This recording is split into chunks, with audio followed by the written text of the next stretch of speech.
In this lecture, we'll discuss about the fifth and the last type of discrete probability distribution, that is the Poisson distribution. The word Poisson is a French word, and you won't pronounce it poison, rather it's Poisson.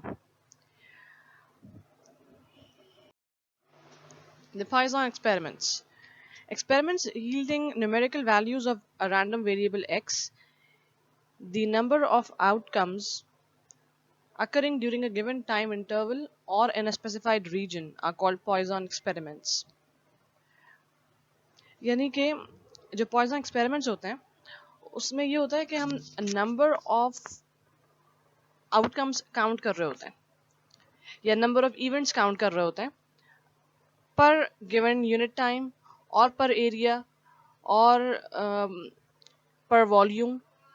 इस तरह से हम different values यानी units of time के हिसाब से हम events count कर रहे होते हैं. Okay, Poisson experiments examples. A Poisson experiment can generate observations for the random variable x representing the number of customer calls received per hour by an office. अब देखिए यूनिट टाइम यानी यहाँ 1 our की बात हो रही है, यानी इन यूनिट आवर कितने कस्टमर कॉल्स आते हैं किसी भी ऑफिस में, तो ये एक पॉइजन एक्सपेरिमेंट है. Similarly visitors to a website in a day. अब यहाँ टाइम क्या है, टाइम इंटरवल 24 आवर्स का है और क्या हम मालूम करना चाह रहे हैं, number of visitors that visit a website. Radio active decay in atoms. अब इसमें भी कोई टाइम इंटरवल हो सकता है कि कितने इस टाइम इंटरवल में कितने रेडियो एक्टिव एटम्स जो हैं वो डिके होते हैं या डिके प्रोसेस होता है रेडियो एक्टिव एलिमेंट के अंदर. The number of days school is close due to snow winter और स्नो ड्यूरिंग द विंटर. अब यहाँ भी टाइम इंटरवल तो होगा कोई ना कोई 2 महीने 2.5 महीने जितनी भी सर्दियाँ होती हैं और नंबर ऑफ डेज जितने स्कूल बंद रहते हैं. The number of games postpone due to rain during a baseball season.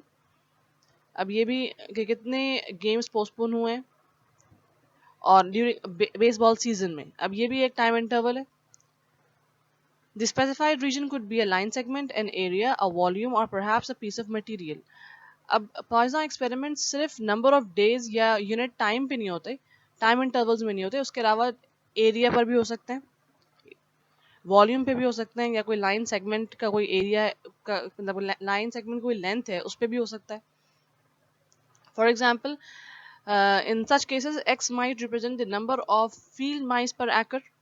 यानी एक एकड़ पे कितने आप ये कहना है कि कितने फसलें उगी हुई हैं या ये कि जो है कितने दरख्त हैं लगे हुए हैं पर एकड़. The number of bacteria in a given culture. यानी कि एक कल्चर में कितने बैक्टीरिया हैं, तो अब कल्चर जो है वो उसका एक एरिया डिफाइंड है, इतने एरिया पे कितने बैक्टीरिया प्रेजेंट हैं. और the number of typing errors पर पेज. अब ये भी है कि भाई एक पेज पर, ये भी एक डिफाइंड एरिया है कि एक पेज पर कितनी लाइन हो सकती हैं और उनमें कितने एरर्स हैं. Properties of Poisson process. The number of outcomes occurring in one time interval or a specified region of a space is independent of the number that occur in any other disjoint interval or region. In this sense, we can say that the Poisson experiment has no memory. और दूसरी बात ये कि independence मौजूद है events में, यानी कि अगर एक इंटरवल में इतने आउटकम्स अकर हो रहे हैं या एक रीजन में इतने इवेंट्स हैं, तो ज़रूरी नहीं कि जो दूसरा रीजन होगा any other disjoint time interval और रीजन. डिसजॉइंट का मतलब उससे ओवरलैप ना हो रहा हो बल्कि उसको कोई दूसरा हो, तो किसी दूसरे इंटरवल में जितने हो रहे होंगे तो उससे उसका कोई ताल्लुक नहीं होगा, दोनों में आपस में इंडिपेंडेंस मौजूद है. और ये जो है कि Poisson process has no memory, इसका मतलब है कि वो पिछले प्रोसेस से कोई उसका कनेक्शन नहीं है, इसीलिए इसको मेमोरी लेस प्रोसेस कहते हैं. The Poisson process is also known as the memory-less process. The probability that a single outcome will occur during a very short time interval or in a small region is proportional to the length of the time interval or the size of the region, and does not depend on the number of outcomes occurring outside this time interval or region. मतलब ये कि अगर कोई बहुत छोटा सा time interval हो, बहुत शॉर्ट टाइम इंटरवल हो या कोई छोटा सा रीजन हो एरिया का या लेंथ का या वॉल्यूम का, तो उसमें जो प्रोबेबिलिटी होगी एक सिंगल आउटकम अकर होने की, तो उसकी प्रोबेबिलिटी चूंकि वो इंटरवल बहुत छोटा है, तो इसलिए उसकी उस इवेंट में या उस इंटरवल में प्रोबेबिलिटी किसी भी एक सिंगल आउटकम अकर होने की वो प्रोपोर्शनल होगी उसकी टाइम इंटरवल से या उसके साइज ऑफ द रीजन से। प्रोपोर्शनल का मतलब देखिए, इक्वल का वर्ड यूज नहीं किया हुआ, प्रोपोर्शनल का वर्ड यूज किया है। तो इसका मतलब है कि जितना टाइम इंटरवल होगा उसके हिसाब से प्रोबेबिलिटी होगी। अगर कोई बहुत ही शॉर्ट टाइम होगा तो उसके हिसाब से उसकी प्रोबेबिलिटी मजीद कम हो जाएगी एक सिंगल आउटकम की, और अगर कोई उससे भी मजीद कोई छोटा टाइम इंटरवल है तो उसमें जो एक आउटकम की अकर होने की प्रोबेबिलिटी है वो फिर मजीद उससे भी छोटी हो जाएगी जो इससे पिछला वाला था। ठीक है। अच्छा, और अच्छा, कितने नंबर ऑफ आउटकम्स अकर हो रहे हैं उस छोटे से इंटरवल के बाहर, उससे उसका कोई कनेक्शन या कोई उसके डिपेंडेंस नहीं है उसके ऊपर। Again it's independent. अब हम ये नहीं बोलेंगे कि भाई देखें, अगर जैसे दूसरे वाले यानी इस छोटा शॉर्ट इंटरवल जो है उससे बाहर जो बड़े बड़े इंटरवल्स अगर हैं उसमें बहुत से प्रोबेबिलिटी मतलब प्रोबेबिलिटी बहुत ज़्यादा है इवेंट अकर होने की, बहुत सारी इवेंट्स अकर होने की, तो हम ये नहीं बोलेंगे कि भाई चूंकि बाहर के इवेंट में बाहर के इंटरवल में बहुत ज़्यादा प्रोबेबिलिटी है इवेंट्स अकर होने की, तो इसके अंदर इस शॉर्ट इंटरवल में भी बहुत ज़्यादा प्रोबेबिलिटी होगी, ऐसा नहीं है। The probability that more than one outcome will occur in such a short time interval or fall in such a small region is negligible. अब वही बात कि पिछले पॉइंट में हमने कहा था कि प्रोबेबिलिटी एक सिंगल आउटकम अकर होने की वो प्रोपोर्शनल होगी उसके इंटरवल के लेंथ के, और यहाँ ये कह रहा है कि प्रोबेबिलिटी के एक से ज़्यादा आउटकम अकर होने की उसकी प्रोबेबिलिटी क्या है, that is negligible in such a short interval of time. अगर कोई बहुत ही शॉर्ट इंटरवल हो या कोई बहुत छोटा रीजन हो जिसकी हम बात कर रहे हैं, तो उसमें एक से ज़्यादा इवेंट्स अकर होने की प्रोबेबिलिटी बहुत कम है, इज नेग्लिजिबल, बहुत कम। ठीक है। तो इसका मतलब ये हुआ कि ज़्यादा इवेंट्स अकर नहीं हो सकते एक छोटे यानी कि शॉर्ट इंटरवल ऑफ टाइम में, बहुत ज़्यादा इवेंट्स अकर नहीं हो सकते, more than one outcome. Poisson distribution. अच्छा, अब जब हम प्रोबेबिलिटी डिस्ट्रीब्यूशन बनाएंगे रैंडम वेरिएबल x का, तो उसको हम बोलेंगे पॉइसन डिस्ट्रीब्यूशन। और इसकी मतलब किस तरह से बनाएंगे, the probability distribution of the Poisson random variable x representing the number of outcomes occurring in a given time interval or a specified region is denoted by the specified region is denoted by t। यानी कि जो time interval होगा या जो specified reason होगा जिसको हम t से डिनोट कर रहे होंगे, तो उसका प्रोबेबिलिटी डिस्ट्रीब्यूशन हम कैसे फॉर्म करेंगे, p x lambda t, and that is equal to e to the power minus t minus lambda t to the power x upon x factorial। अब लैम्डा क्या है इसमें, lambda is the average number of outcomes per unit time, distance, area और volume. यानी कि अब हम इसका जो एवरेज नंबर ऑफ आउटकम्स हो रहे होंगे एक यूनिट टाइम में या यूनिट एरिया में या यूनिट डिस्टेंस में या यूनिट वॉल्यूम में, उसमें जितने एवरेज नंबर ऑफ आउटकम्स अकर हो रहे होंगे, दैट इज म्यू, जो मीन हम फाइंड आउट कर रहे होते हैं, मीन की वैल्यू वो आपको क्वेश्चन में दी हुई होगी, आपको फाइंड आउट नहीं करना होगा।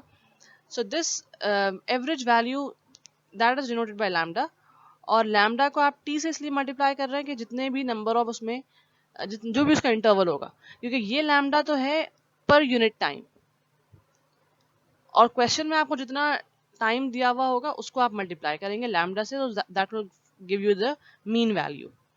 तो यहाँ आपको एक्चुअली मीन वैल्यू यूज करनी है, not only lambda but lambda T.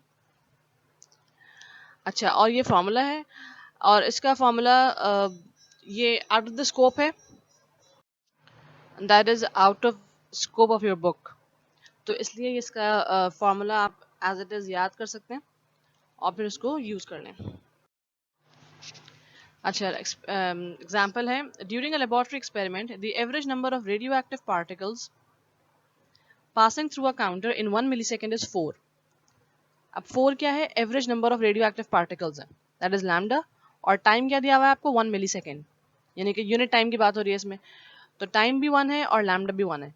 So lambda T जब आप मल्टीप्लाई करेंगे म्यू फाइंड आउट करने के लिए तो वो अगेन 4 ही रहेगा और लैम्डा भी खुद 4 है। What is the probability that 6 particles enter the counter in a given millisecond? अब इसी मिलीसेकंड में यानी 1 मिलीसेकंड में 6 पार्टिकल्स पास होने की क्या प्रोबेबिलिटी है? So this is a Poisson distribution or Poisson experiment example. So using the formula with x is equal to 6 and lambda t is equal to 4 और यूज इन्होंने किया है टेबल A.2।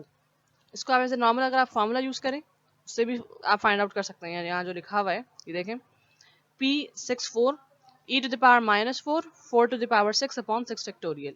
अगर आप ये फॉर्मूला यूज करके इसको कैलकुलेट करें तो आंसर आपका तब भी आ जाएगा, मगर यहाँ एग्जाम्पल में टेबल A.2 आपकी बुक के पीछे जो दिया हुआ है वो यूज किया है और वो क्या है प्रोबेबिलिटी सम्स है।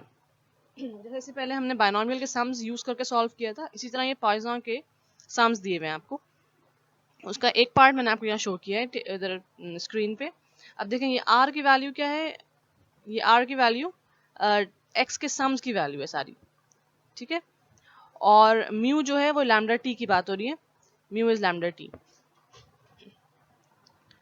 अच्छा अब देखें आपको एक्स 6 है आपके पास, तो अगर आप ये फॉर्मूला यूज करते हैं sums of the Poisson distribution from x is equal to 0 till 6 और माइनस कर दें x is equal to 0 till 5, तो आपके पास किस चीज की वैल्यू आ जाएगी? P64 की वैल्यू आ जाएगी, क्योंकि 6 तक की जो वैल्यूज हैं यानी कि जैसे हम लोग कम्यूटेटिव डिस्ट्रीब्यूशन यूज करते हैं ये वही यूज किया हुआ है CDF। तो 0 से 6 तक की वैल्यूज हैं, उसमें से आप जैसे इसको अगर हम ऐसा लिखें कि 0 से 6 तक की वैल्यूज हैं, आप उसमें से 0 से 5 तक की वैल्यूज को माइनस कर दें तो क्या बचेगा? 6 तक की वैल्यू बचेगी आपके पास। तो जब हम सम्स यूज कर रहे हैं तो हम 0 to 6 तक का पहले सम हमने फाइंड आउट किया, उसकी वैल्यू आई 0.8893। अब आप देखें ये r की वैल्यू यहाँ 6 है, r is 6 का मतलब x की बात हो रही है, x के सम्स है सारे, x is equal to 0 plus x is equal to 1 plus x is equal to 2, ये सारी वैल्यूज को सम करके 6 तक की वैल्यूज का। और म्यू की वैल्यू क्या है? लैम्डा टी दैट इज 4, तो 4 ये रहा यानी कि 0.8893, ये आ गई 6 की value for x is equal to 6 sums सारे, और माइनस उसको हम कर रहे हैं from x is equal to 5, सारे सम्स 0 से लेकर 5 तक की वैल्यूज।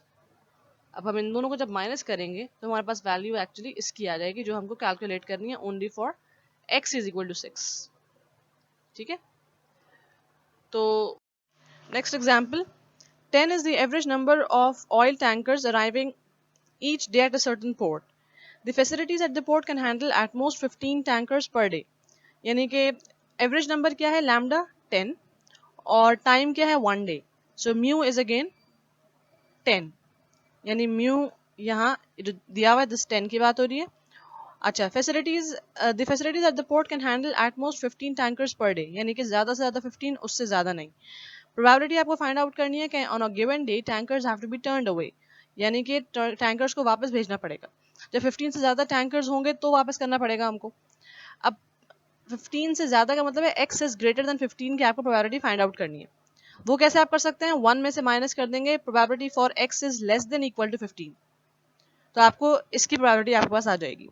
अब x is less than equal to 15 की प्रोबेबिलिटी, ये प्रोबेबिलिटी सम से आप आराम से फाइंड आउट कर सकते हैं। यानी कि इसमें आपको चाहिए x is equal to 0 plus x is equal to 1 plus x is equal to 2, इन सब की प्रोबेबिलिटीज का सम। तो ये होते होते कहाँ तक जाएंगे? 15 तक, 0 से लेके 15 तक। तो इसका मतलब है यहाँ r की वैल्यू 15 तक जाएगी और लैम्डा टी म्यू हमारे पास 10 है, तो यानी कि हम एक्चुअली इस वैल्यू की बात कर रहे हैं 0.9513। ये प्रोबेबिलिटी किसकी है? x is less than equal to 15। 1 में से माइनस करेंगे आप